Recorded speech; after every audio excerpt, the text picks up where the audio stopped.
Chemistry creation. सो हम कर रहे हैं haloalkanes and haloarenes, जिसमें हम उनका इंट्रोडक्शन, क्लासिफिकेशन और नोमेनक्लेचर कर चुके हैं। आज जो हम टॉपिक डिस्कस करने वाले हैं वो है नेचर ऑफ CH बॉन्ड। जो कार्बन और हेलोजन का बॉन्ड फॉर्म हुआ है उसका जो नेचर है उसके बारे में आज हम डिस्कस करेंगे। यहाँ पे जो C है हमारा कार्बन और X क्या है हमारा हेलोजन। सबसे पहले बात करेंगे इनके बीच में जो इलेक्ट्रोनेगेटिविटी का डिफरेंस है। इलेक्ट्रोनेगेटिविटी क्या होती है? सबसे पहले हमें यही पता होना चाहिए कि जो इलेक्ट्रोनेगेटिविटी है ये होती क्या है।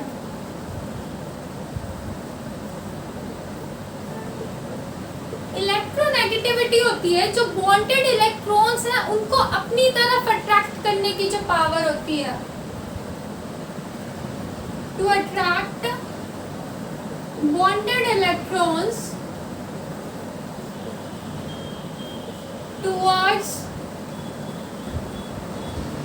itself, कि जो bonded electrons हैं उनको अपनी तरफ अट्रैक्ट करने की पावर। और ये जो है हेलोजेंस में, अगर हम कार्बन और हेलोजेंस में बात करें तो जो हेलोजेंस की इलेक्ट्रोनेगेटिविटी होती है, जो इलेक्ट्रोनेगेटिविटी होती है हेलोजेंस की, वो बहुत ज्यादा होती है इलेक्ट्रोनेगेटिविटी ऑफ कार्बन के। मतलब ग्रुप 17 के एलिमेंट्स क्या होते हैं हमारे? Fluorine, chlorine, bromine, iodine. सुनो, जो ग्रुप 17 एलिमेंट्स हैं इनकी इलेक्ट्रोनेगेटिविटी जो है बहुत ज्यादा होती है, क्योंकि ग्रुप 17 के जो एलिमेंट्स हैं उनको सिर्फ क्या चाहिए? सिर्फ एक इलेक्ट्रॉन चाहिए अपनी आउटर मोस्ट शेल को कंप्लीट करने के लिए, और एक इलेक्ट्रॉन के मिलते ही वो क्या हो जाएंगे? स्टेबल हो जाएंगे, जिस वजह से इनकी इलेक्ट्रोनेगेटिविटी क्या होती है? वो बहुत ज्यादा होती है। और अगर हम पूरी पीरियोडिक टेबल में बात करें तो फ्लोरीन जो है सबसे ज्यादा इलेक्ट्रोनेगेटिव एलिमेंट है पूरी पीरियोडिक टेबल में। तो जो हेलोजन है उसकी इलेक्ट्रोनेगेटिविटी क्या होती है? कार्बन के कंपैरिजन बहुत ज्यादा होती है। ठीक है, अब हमारे पास है कार्बन और हेलोजन। अभी हमने पढ़ा कि जो हेलोजन है वो बहुत ज्यादा इलेक्ट्रोनेगेटिविटी है उसकी एज कंपेयर टू कार्बन। अगर ये ज्यादा इलेक्ट्रोनेगेटिव है तो ये जो बॉन्ड के इलेक्ट्रॉन्स हैं, इस बॉन्ड के इलेक्ट्रॉन्स को कौन अट्रैक्ट करेगा? हेलोजन अट्रैक्ट करेगा। हेलोजन इस बॉन्ड के इलेक्ट्रॉन्स को एक्सेप्ट कर लेगा, जिसकी वजह से इस पे क्या चार्ज आ जाएगा? पार्शियल नेगेटिव चार्ज आ जाएगा। इस पे पार्शियल नेगेटिव चार्ज आ गया तो कार्बन पे क्या आ जाएगा? Partial positive charge. और इसमें दो चार्ज आ गए, पार्शियल नेगेटिव, पार्शियल पॉजिटिव। तो ये कैसा बॉन्ड हो गया? Polar bond. और इसमें क्या फॉर्म हो रहा है? डाइपोल फॉर्म हो रहा है। डाइपोल क्या फॉर्म हो रहा है?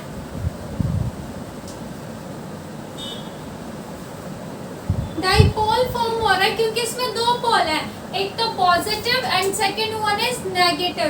तो ये बॉन्ड कैसा होता है? पोलर बॉन्ड होता है। अब हमारा जो X है, जो हमारा हेलोजन है, वो क्या हो सकता है? फ्लोरीन भी हो सकता है, क्लोरीन भी हो सकता है, ब्रोमीन भी हो सकता है और आयोडीन भी हो सकता है। अब हम इनका इलेक्ट्रोनेगेटिविटी देखते हैं। जो हमारा कार्बन है उसकी इलेक्ट्रोनेगेटिविटी होती है 2.55। फ्लोरीन की इलेक्ट्रोनेगेटिविटी होती है 3.91। क्लोरीन की होती है 3.61। ब्रोमीन की होती है 2.99 एंड आयोडीन की होती है 2.66। ओके, फ्लोरीन की सारे हेलोजेंस में इलेक्ट्रोनेगेटिविटी क्या है? सबसे ज्यादा है। अगर हम इलेक्ट्रोनेगेटिविटी डिफरेंस कंपेयर करें तो जो कार्बन और फ्लोरीन का बॉन्ड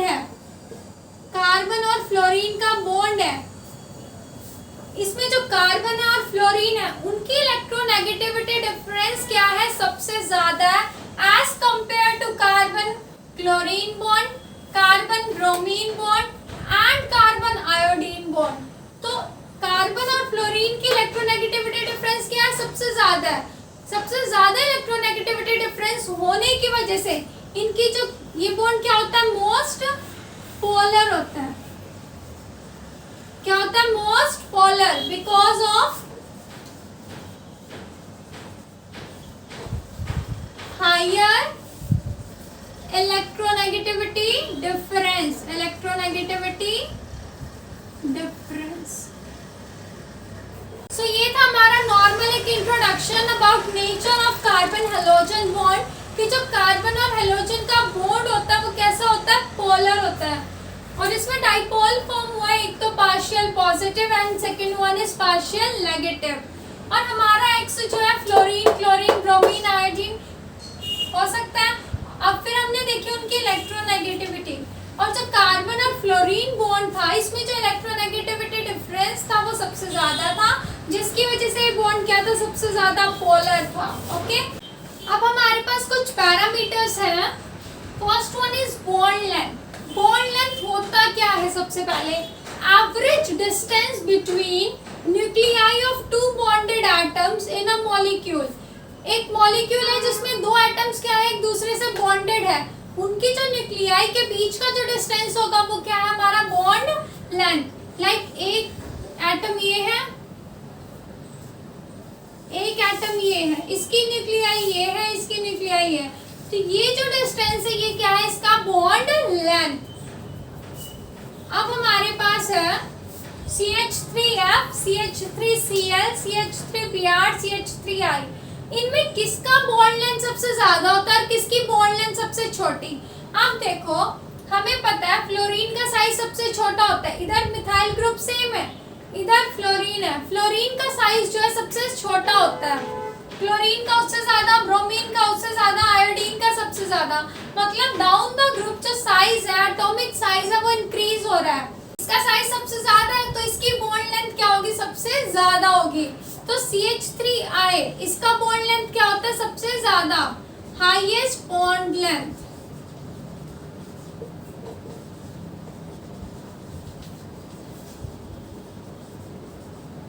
फिर होगी CH3Br की, फिर होगी CH3Cl की, और फिर होगी CH3F की, इसकी लोएस्ट बॉन्ड लेंथ।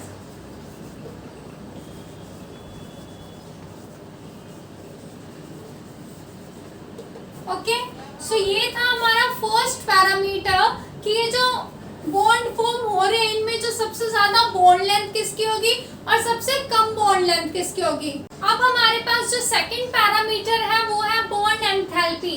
सबसे पहले बॉन्ड एंथैल्पी होता क्या है, जो एक मोल ऑफ बॉन्ड है उसको ब्रेक करने के लिए जो अमाउंट ऑफ एनर्जी हमें चाहिए उसे क्या बोलता है, बॉन्ड एंथैल्पी। अब देखते हैं ये हमारे पास कुछ बॉन्ड्स हैं, इनको ब्रेक करने के लिए कितनी एनर्जी चाहिए और किसको सबसे ज्यादा एनर्जी चाहिए और किसको सबसे कम एनर्जी चाहिए, वो ट्रांड देखते हैं हम। अब देखो CH3F का साइज क्या है, सबसे छोटा है। हमने पहले भी किया है बॉन्ड लेंथ में कि सबसे छोटा साइज होता है और इसका सबसे बड़ा साइज होता है। अब देखो एक चौक है हमारे पास, एक चौक को अगर हम या साइड से तोड़ते हैं तो वो थोड़ा डिफिकल्ट होगा एज कंपैरिजन टू अगर हम उसे बीच से तोड़ रहे हैं। मतलब अगर साइज छोटा है तो उसको तोड़ने के लिए एनर्जी भी क्या चाहिए, सबसे ज्यादा चाहिए। तो जो CH3F होता है, ये जो बॉन्ड होता है, इसको तोड़ने के लिए, इसको ब्रेक करने के लिए जो अमाउंट ऑफ एनर्जी हमें चाहिए वो क्या चाहिए, सबसे ज्यादा चाहिए। तो इसकी बॉन्ड एंथैल्पी क्या होती है, सबसे ज्यादा, highest bond enthalpy.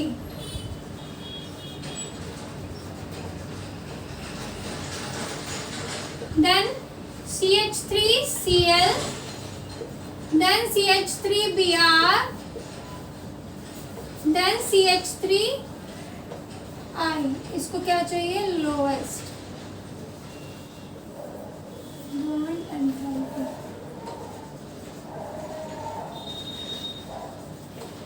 Okay, so CH3F को तोड़ने के लिए, ब्रेक करने के लिए, इसका जो बॉन्ड है इसको ब्रेक करने के लिए एनर्जी क्या चाहिए, सबसे ज्यादा चाहिए। और CH3F में एनर्जी क्या चाहिए, सबसे कम चाहिए। अब हमारे पास जो नेक्स्ट पैरामीटर है वो है डाइपोल मूवमेंट। डाइपोल मूवमेंट होता क्या है, ये यूज होता है कैलकुलेट करने के लिए जो केमिकल बॉन्ड है उसकी पोलैरिटी को।